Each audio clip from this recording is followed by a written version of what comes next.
Hey, what is up? Welcome to this episode of the Wantrepreneur to Entrepreneur podcast. As always, I'm your host, Brian Lofrumento, and I know that everybody wants to talk about AI these days, and that's why I'm so excited about today's episode, and especially our guest, because there's something I found when she talks about AI. I love this little tagline that I heard her articulate somewhere, which is she loves taking people from AI aspirations to AI integrations in action, and I really love that mindset and the way that she does that. I'm pretty sure she phrases it way better than I just did as I paraphrase it, but let me introduce you to today's guest. Her name is Brittney Hannah. Brittney is the founder and principal of The Sainth, which is a boutique strategy studio that equips organizations to scale AI through intentional literacy programs and strategic go-to-market positioning. She works with enterprise teams, founders, and creatives to upskill workforces, demystify AI capabilities, and embed trust into adoption efforts. By blending narrative strategy with implementation planning, Brittney helps organizations move AI from isolated innovation to integrated enterprise transformation. And I'm willing to bet, just in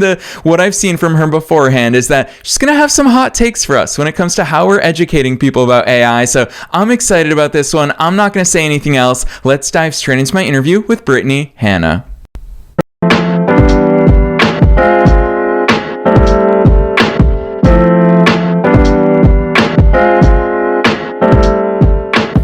All right, Brittney, I am so very excited that you're here with us today. First things first, welcome to the show. Hi, Brian. Thank you so much for having me. I'm super excited to be here. I love what you're building with the show. I'm so excited to get started. Thank you so much. Well, I'm excited to hear your story. I'm going to start with you personally. Take us beyond the bio. Who's Brittney? How'd you start doing all these cool things? Oh, sure. So I'd like to say I'm an AI strategist with a storytelling soul. I actually started out in communications, which sounds sort of like a weird path to AI, but it makes sense when you kind of walk it back. I think a degree in communications taught me pretty early on how to make complex information sound real to people, right? And this serves as a benefit to organizations that we work with because they'll have these brilliant data scientists and engineers already, but what often makes or sort of breaks AI adoption is whether someone can translate that brilliance into actual strategy, and strategy that moves hearts and aligns stakeholders, and also that builds durable trust. So no matter the industry I worked in over the years, whether it's government or private sector, data analysis, public policy, or IT, I wasn't just analyzing data. I was helping these executives see what that data meant for real people that they were serving. And that's how I sort of approach AI today. I always through that lens of impact and usability and trust. So years ago, long before I got into AI, I kept seeing this sort of growing tension between technology and what it could do, what people actually understood it to do. So when I was at Deloitte, I was a managing consultant in the health and human services field. So I led project teams basically focused on IT system implementation in health and human services agencies. So around 2023, I started hearing this phrase with my clients: we're implementing AI, or we plan to do AI this year. And I'd always sort of pause and ask, what do you mean by that exactly, right? Like, are you using Copilot? Are you deploying computer vision to spot safety risks in a lab? Chatbot? Heck, are you even implementing Grammarly, right? Like, what are we talking about here when we say we're implementing AI? So that phrase to me sounded really big and shiny, but it wasn't clear, and it certainly wasn't accessible. So I'm the type of person, I've never been interested in hype. I'm more interested in readiness. So that question sort of led me down my own literacy journey. And I didn't want to just nod along in the meetings. I wanted to actually understand the tools and when to use them and the policy shaping them.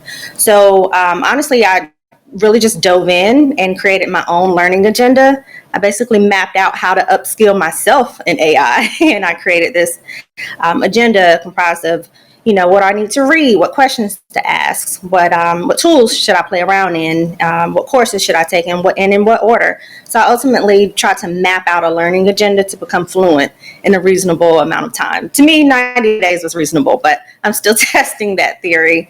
So Deloitte makes this fairly easy, right? They have a culture of sort of owning your own career. So they provide a lot of resources and courses to upskill yourself, and you can become fluent in many things if you choose to sign up and actually digest that material. So with this learning agenda, I created a plan to take the courses that were offered at Deloitte, along with some external courses that I signed up for and paid for myself, and created deadlines to learn the material, indicators to evaluate whether I'd actually been able to apply the knowledge. So when I landed my first AI project, I was able to just keep building on that. And an important part of this is, I'll remind you that I was hired at Deloitte primarily to advise on health and human services policy. So that was my network of peers, former social workers, policy analysts, and agency directors, all government folk that were sort of not data scientists, developers, or engineers by any stretch of the imagination. But once I started sharing with them, hey, I've been able to land this project, this AI project, they say, oh gosh, it's so cool. Like, how do I get involved? I really want to do AI, but I don't know where to start. So I'd share my learning agenda with them, and they would have the courses and the resources that I'd read. And slowly but surely, I started seeing my peers on AI projects. And this was really exciting to me because, I had a hand in helping my peers secure more projects at the firm and being more valuable to the firm. But it's also when I realized that everyone needs a learning agenda, and everyone needs an AI literacy pathways to be able to use in their AI roles. And I was good at that. I was good at creating these AI learning frameworks and giving the people the structure to learn what they needed to know. So that's really where the Saints began. Yeah, I love that origin story, Brittney, and I really appreciate your backstory because that's something that stood out to me. Obviously, we talk about AI a lot on this show. I think every business podcast these days is, but what's interesting to me about your vantage point is you've worked and you continue to work with both enterprise level clients as well as founders, as well as small businesses, and I'm going to call it the fact that you're an entrepreneur yourself as well, so you get to experiment, you get to learn, you get to push the envelope in new ways. What is it about, what's the difference between that enterprise level client that I've seen in the marketplace? The more people I talk to, they're so much slower at figuring these things out. And luckily, entrepreneurs push the envelope there. But is it a lack of knowledge? Is it hesitancy from the tech perspective and privacy? What's the difference right now between enterprise and small business? I'll say, I think that with enterprises, there's just an AI strategic language that everyone needs to learn, and it's way more people that need to learn and share the responsibility, right? With small businesses, they have way less staff, and people tend to own their own AI literacy journey. What I've seen is that enterprises aren't really understanding that AI is shaping everything. And if people can't about it or use it, you're already behind, right? We know that 31% of the workforce will require retraining or reskilling over the next 3 years. Now, this is not just the organization's job, it's also the worker's job. They both share this responsibility. The worker should be studying, doing homework, owning their curiosity. But the organization should be providing structure, real curriculums, and cultural integration. Not just links to AI trainings hosted by Sarah or Udemy, even though those are great resources for self-training, right? It's a shared responsibility. And to me, that's what true ethical AI looks like in practice. Enterprises have this bigger responsibility to train their workforce, whereas in smaller organizations, everyone tends to take on this learning, this homework, this journey individually, and you see more scale quicker because of a smaller organization. Yeah, Brittney, I love how intentional you are about the curriculum. It's so clear to me that you believe in creating a roadmap, putting that curriculum in place, and then, of course, following it, which makes sense for all of us business owners. We have to think strategically like that. But one thing I always joke around about entrepreneurship is that it's kind of like learning how to ride a bike. Is I can't just read about how to ride a bike. I actually have to get my butt in the seat and figure things out and fall a little bit and figure out that balance. Talk to us about how you start putting together an AI curriculum in a world where there's so many real life AI tools that people can play around with. How can we partner up that education and that learning, the curriculum that you build, with that actual practice and the tools? Yeah. And to your point, like the entrepreneurial journey is tough. It's hard. I think for me, and I'll talk about the curriculums, but I do want to hone in on your point that you made about just the journey of entrepreneurship being hard, and then it somewhat being even more challenging in the field, like AI. So for me, I think one of the hardest parts has been building the right relationships and the right partnerships to get traction on the ideas that we know have power. So we can have a great curriculum that we know will have an impact, but it's harder to implement that when you don't have the right buy-in and the right partnerships, right? So take, for example, our upcoming experience for Tech Week. We're doing an immersive event that blends storytelling and strategy, and we're going to have a panel of entrepreneurs and executives talking about AI literacy, and we'll also have AI play zone. So this great idea that we know will help along the literacy journey, but just not having the right partnerships as a newer entrepreneur. I don't have that deep bench of connections that more seasoned founders might have, right? So even with the bold, well-designed ideas, great curriculums, it can feel like I'm running at full speed without the ecosystem that can help accelerate. I mean, that said, I'm incredibly lucky to have a few people in my corner who make a huge difference, right?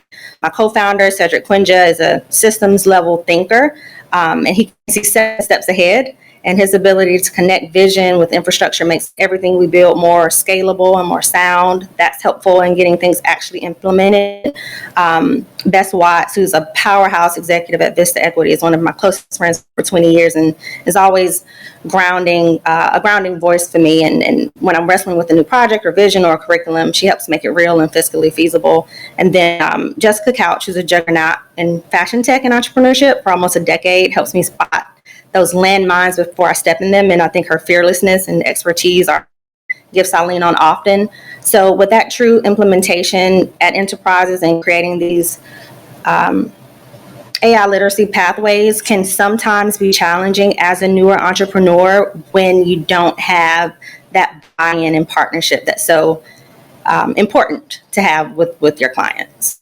Yeah, for sure. This is why it's so much fun to always have fellow entrepreneurs, not just subject matter experts on the show, because that's the fun thing for me, Brittney, is that you're serving your clients while you're also building your business and your own strategies and systems that support you in that pursuit. So huge shout out to your team. Honestly, everything that I saw, it's so cool to see how all of your individual experiences culminate into the same in the way that you serve other people, which I'm going to call that out because I think it's important to acknowledge the fact that so many different businesses are entering the world of AI training programs. I know that you have identified ways that most of them are missing the mark. Shed some light on that because it is such a new space that people are trying different things. I'm super curious to get your perspective there. Yeah, absolutely. So I'll say this. The future of AI adoption won't be driven by the flashiest AI tools, right? It'll be driven by how confident your team feels using them. I think a real differentiator will be the teams that feel comfortable and curious and competent, not necessarily technical.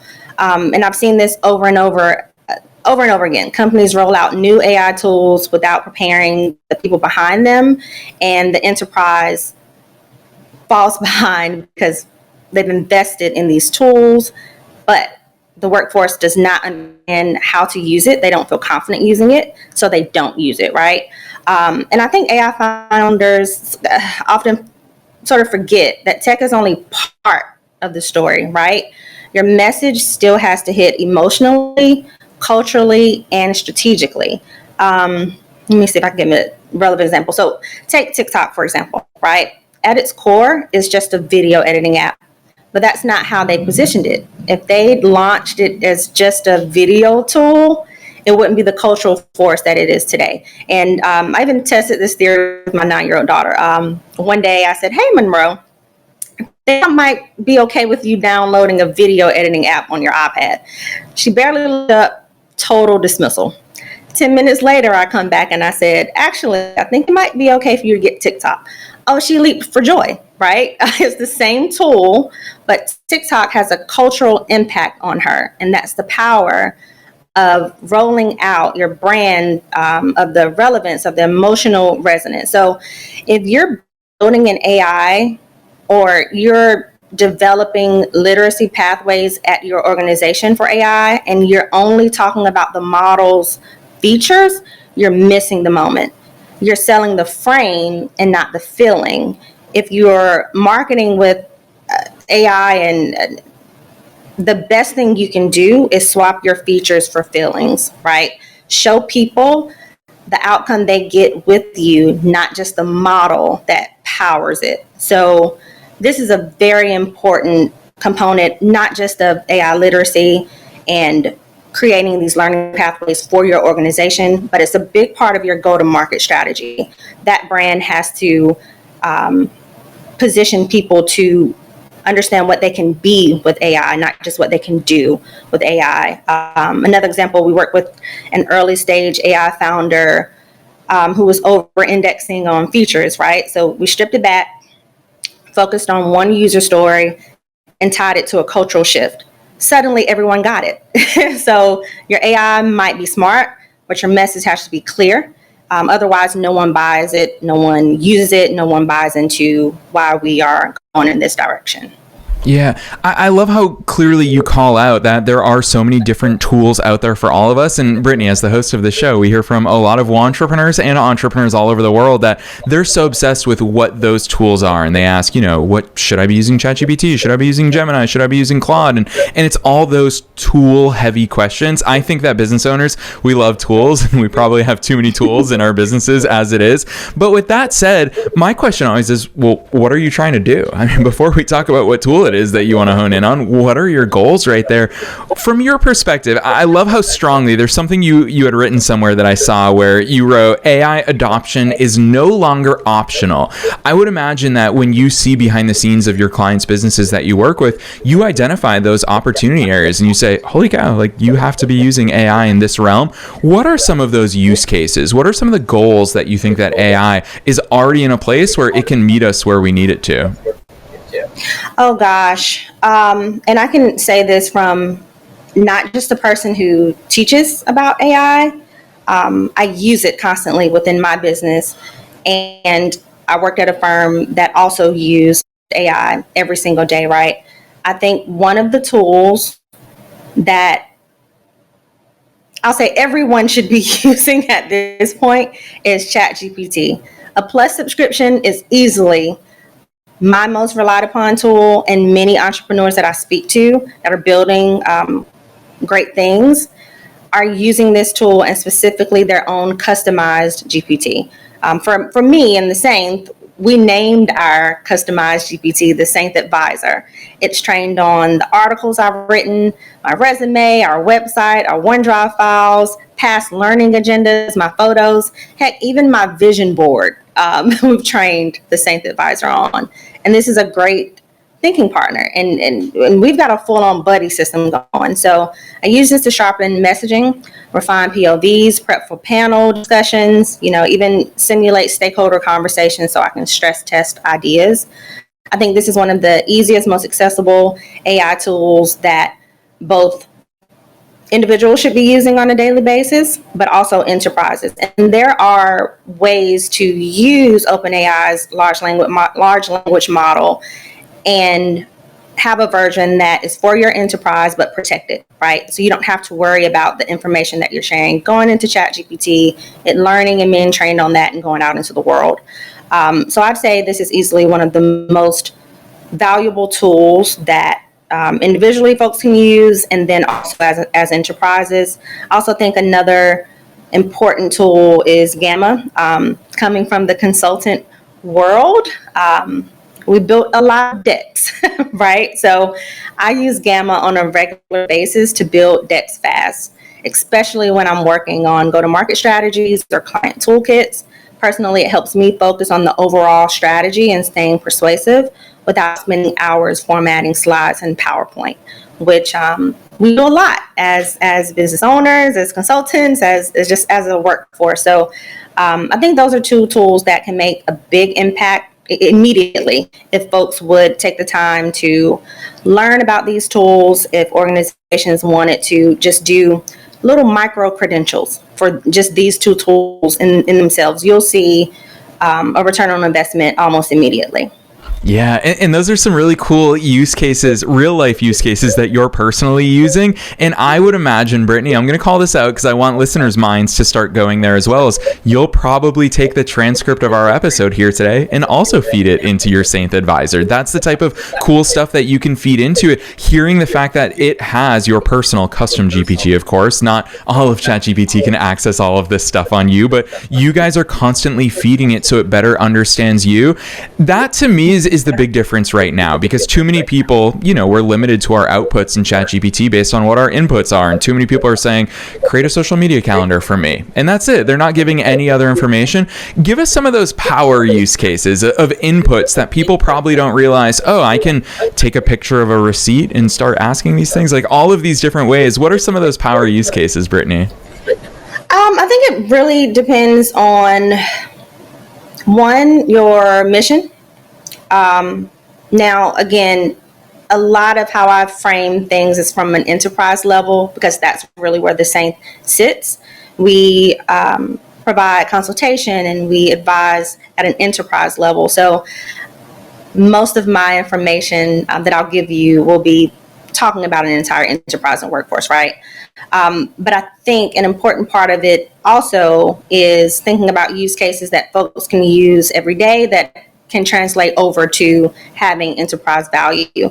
A powerful, very powerful, I'll say prompt or use case that you can start using today would be around organizing your tasks that you're responsible for according to your organization's mission, right? And I'll say, I know that it's all over the internet about AI going to replace all of us, right? And it's a fair and important topic, but the truth is no one can predict with absolute certainty how AI will impact every single job. But what we do know is that we're not looking at an overnight takeover. We're looking at a phased, uneven transition that's already happening in pockets like customer service, content creation, legal review, healthcare admin, where these routine tasks are automated and human roles are sort of shifting towards higher value judgment and oversight. So the real challenge isn't the technology, it's how we manage that transition. So to your point about these power use cases, again, I'm not talking about you're using ChatGPT for your workout routine or for advice on your relationship, right? Or smarter sounding emails. I'm talking about actual enterprise adoption, the business aspect of it. But what we're seeing first is task displacement, not total role displacement or replacement. AI is taking over pieces of work like summarizing documents, scheduling, or scanning data for anomalies. And this opens up a question: if a machine can do 30% of your workflow, what do we want people doing with the other 70%? And so thinking about that phased approach, this is how you develop your prompts that you need to be using every day, identifying the powerful use cases, right? Start by identifying repetitive, low-risk tasks that AI can kind of augment, and then reinvest your time saved in higher value, kind of more human-centered responsibility, right? Things that involve like empathy or strategic thinking or relationship building. So again, what I think people can do today is certainly learn the language. You don't need to be an engineer, but understanding what AI can and can't do, that's a power move. Ask, how is my industry? Here are some prompts. Ask, how is my industry using AI? What tasks in my role could be augmented? Where can I learn or lean into creativity, leadership, or judgment? These are the things that AI can't replicate easily. So I would certainly spend the time creating prompts and use cases around those scenarios so that you can see where you add value within your organization. Yeah, I love that. You talk so much about speaking the language, and obviously you talked about your own fluency that you've been working on, and of course that you continue to work on, because this stuff changes literally every day. Not everybody has had the luxury of working with the Saint just yet, so give us some insights. What does that process look like when you walk into these companies and really share this AI literacy with them? Is it an all-day workshop? How do you structure these things so that you get them from where they are today to on the path to AI literacy? Oh, we meet them where they are, right? We don't take a one-size-fits-all approach. As you mentioned, we work with small organizations to large organizations, folks just starting up or folks well into their AI literacy journey. So whether you are thinking about creating imminence or marketing around what your company is doing in AI, we help develop that message. If you need help figuring out what the AI literacy journey looks like, we help develop that as well. You could be starting at point A and saying, hey, we're just thinking about bringing on Copilot. We need to understand where best to fit this within our organization. So we help with those discovery sessions and designs to figure out the pain points and help you, the organization, understand where Copilot can best fit, for example. We also help with go-to-market strategy. If you're having trouble getting the entire workforce to adopt some of your AI tools, we help with that messaging. We help create that confidence in your team and translate that complexity into confidence that you can actually scale up across the organization. We also help around creating events and immersive. We like to call them AI play zones, where there are demos where you can get either your clients that you're serving at your organization to come experience new AI tools, or just your internal workforce to come in and experience new AI tools that you're thinking about implementing in your organization. So we do the gamut of things, but we're all about education and helping people translate that complexity into confidence. We don't claim to be the engineers behind the AI tools. We don't develop tools at the same, but any founders that need help making their tool resonate, we help create that messaging and help create that adoption that's needed.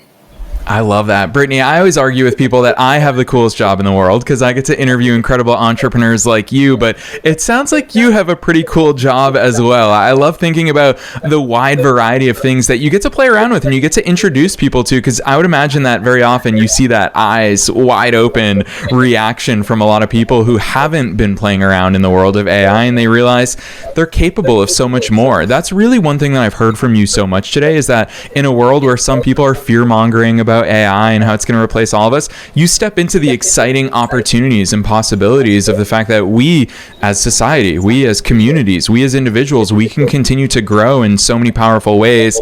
And part of that is, of course, you're a fellow entrepreneur. So the last question that I ask at the end of every episode, it's super broad. You can answer it in any way you want. And that is, what's your best piece of advice for listeners? Knowing that we're being listened to by both wantrepreneurs and entrepreneurs at all different stages of their own growth journeys, and also knowing that you're not just an AI expert, you're one of us, you're a fellow entrepreneur. What's that piece of advice that you want to leave them with today? I'd say the piece of advice that I have for entrepreneurs, and especially entrepreneurs within the AI space, because there are a lot of us right now, because this is just a revolutionary tool that's come out into the world, right? So I'd say specifically, I'll talk to those AI entrepreneurs. Don't wait to upskill or reskill your workers. If you haven't created real AI learning pathways, your business is already behind, right? And no matter how many AI tools you've bought or deployed or thinking about creating, you want to start by identifying what fluency looks like for your business and for your teams, not just your tech teams. This is anywhere from new entrepreneurs getting to that stage of having an operations team, a marketing team, HR and leadership teams, right? Designing those learning pathways to meet them where they are. Having those clear role-based and culturally relevant teams, they're really important as you're building that infrastructure. Again, if you're a leader, you're building the infrastructure. Don't just toss people the tools and expect transformation. So I'd say your strategy as an entrepreneur, your go-to-market strategy in AI should be about your framing, not just your features, right? If your message doesn't resonate emotionally and culturally, you'll lose people. And I'd say that's the same for any entrepreneur endeavor. No matter how powerful the model is, specifically in AI, you have to think about what people will take away from it emotionally and culturally. And then start by asking yourself, what shift is my product inviting What belief is it challenging or reinforcing? And then build your narrative around that, not just what the tool does, but what it helps people become. Again, I think I said that before, but I think in AI is just not enough to be smart. Your product has to make sense, and your go-to-market strategy should totally translate complexity into confidence. Yes, so well said. And Brittney, that is exactly why I've been so excited to have you on the show. It's also why I'm excited for listeners to check out your website, because I totally botched my paraphrasing of one of your common phrases in the very top of today's episode. But on your website, there's so much good stuff. I love the fact that you even have an insights tab where for people who want to just start thinking more deeply about AI and not only where we are today, but where we're going tomorrow. It's really cool seeing how you and your team have dropped your really deep insights thinking about AI in such different ways. So for listeners who want to find you and all the great work that you're up to, drop those links on us. Where should listeners go from here? Absolutely. You can learn more about our solutions. And Brian, as you said, we have our insights there as well, where we just give our POVs on important AI topics, which you can find more at thesaint.com, or you can use LinkedIn and connect with me personally. You can search by my name or even by searching The Saint. And then if you're in LA in October 13th through 17th, and you want to come to an amazing AI event, an immersive event, please reach out to me or search LA Tech Week. You should see our event on that space. It's the Legacy Algorithm Room. Yes, I love that. And listeners, don't worry, you don't have to go searching very far, because we are dropping those links down below in the show notes. No matter where it is that you're tuning into today's episode, we're linking directly to thesaint.com. You can click right on through. You don't have to memorize it if you're on the go. We're also linking to Brittney's personal LinkedIn. So if you want to connect with her, continue the conversation. You hear how much she loves talking about this stuff, so do not be shy. Otherwise, Brittney, on behalf of myself and all the listeners worldwide, thanks so much for coming on the show today. Thank you, Brian.